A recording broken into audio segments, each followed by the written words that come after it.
தமிழ்நாட்டில் இது வரைக்கும் நான் நடித்த படங்க நான் கடந்து வந்த பாதையில் இது வரைக்கும் இங்கே அட்ஜஸ்ட்மெண்ட் எதுவுமே இல்லை. அண்ட் தமிழ்நாட்டில் நடிகர் சங்கமே ஸ்ட்ராங்காக இருக்காங்க. ஹேமா கமிட்டி மாதிரி இங்கே ஒரு கமிட்டி வேணுமான்னு கேட்டால் அது தேவையில்லைன்னு தான் நான் சொல்வேன். ஏன்னா இங்கே யாருமே கரெக்டாக Vishal sir, Nassar sir, Karthi sir எல்லாமே பவர்ஃபுல், கண்டிப்பாக ஆக்ஷன் எடுப்பாங்க. ஸோ தாராளமாக நடிகர் சங்கம் இருக்கும்போது அதை பயன்படுத்திக்கலாம் ஆர்டிஸ்ட். இங்கே நம்ம நடிகர் சங்கமே நம்ம கட்சி ஒரு வரப்பிரசாதம், அது ஆர்டிஸ்ட் கரெக்டாக யூஸ் பண்ணுன்றது நான் என்னுடைய கருத்து. தென்னிந்திய நடிகர் சங்கத்தை தமிழ் நடிகர் சங்கமா மாற்றணும் ஒரு கோரிக்கை இருக்கு. அதை எப்படி பார்க்குறேன்? தென்னிந்திய நடிகர் சங்கம்னு இப்போ எல்லாருக்குமே பெனிஃபிஷியலாக இருக்கே, அது எதுக்கு தமிழுக்கு மட்டும் மாற்றணும்? எல்லாருமே பெனிஃபிட் அடைக்கட்டுமே. தமிழ் நடிகர்கள் தானே தமிழ்நாட்டில் இருக்கு, தமிழ்நாட்டில் இருக்காங்க. பட் எல்லாருமே கம்ப்ளைண்ட் கொடுத்தா இங்கே ஏற்றுக்கிறதுக்கு ரெடியாக இருக்கிறாங்க.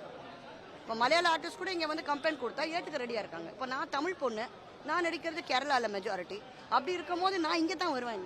ஜென்ரலாக சொல்ல போனால் இங்கே தான் வரணும். நான் பாலியல் வன்கொடுமை உலகம் ஃபுல்லாக நடக்குது தவறு. சினிமாவில் சகோதரிகள், பெண்கள், கதாநாயகிகள், எங்கள் கூட நடிக்கிறவங்க எல்லாமே எங்கள் குடும்பம் ஒன்றா. அதாவது பெண்களுக்கு ஒரு அவமானம்னா அதில் முழு காரணம் நாங்கள் நடிக்கிறவங்க தான், எங்கள் குடும்பம் தான் அது. அதனால இப்போ நீங்கள் கேரளாவில் நடக்குது, இங்கே நடக்கலை.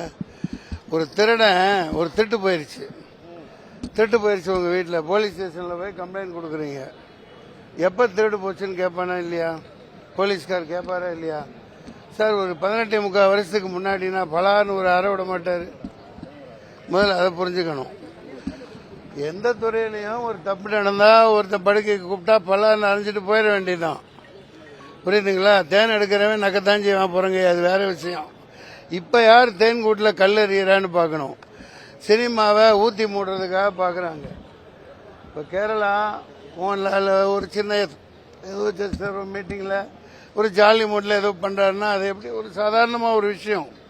அதை வச்சு அவர் கேரக்டர்லாம் இது பண்ணக்கூடாது. அம்மாங்கிறது அங்கே ஒரு நடிகர் சங்கத்துக்கு எந்த ஒரு நாட்டிலையும் மாநிலத்திலையும் கொஞ்சம் இடிக்காதுங்க. நடிகர்களுக்கு பாதுகாப்புக்காகவும் ஏழை நடிகர்களுக்கு பாரு இத்தனை பேர் இறந்து போயிட்டாங்க. அவங்க குடும்பத்துக்கு என்ன செஞ்சாங்க என்னன்னு தெரியல. கொரோனான்னு போட்டு எல்லாம் ஊற்றி மூடிட்டாங்க, ஒருத்தர் போக முடியல. அந்த மாதிரி இங்கேயும் சரி நடிகர் சங்கம்லாம் பலமாக இருக்கணும். அம்மா மறுபடியும் அமைக்கப்படணும். கேரளாவில் மோகன்லால், அந்த இவர் மம்முட்டி அவர்கள் எல்லாமே சேர்ந்து எல்லா நடிகர்களும் சேர்ந்து உடனடியாக அமைக்கணும்.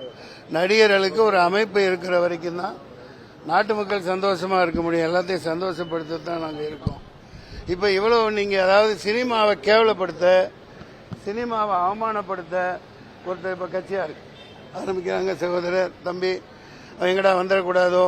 கேரளாலேயும் அந்த குறிப்பிட்ட நடிகர்களை டார்கெட் பண்ணி ஒரு கட்சியில் சேர சொல்லியிருக்கலாம் இல்லையா? எல்லாம் நடந்திருக்கலாம். அல்லது எம்பி அவங்க எதை தாரோம் அப்படின்னு இருக்கலாம், அவங்க மறுத்திருக்கலாம். நீ எப்படா தலை நிமிர்ந்து வாழ்ற பாத்திரலாம் அப்படின்னு யாரையும் விட்டு கம்ப்ளைண்ட் கொடுக்க வச்சிருக்கலாம்.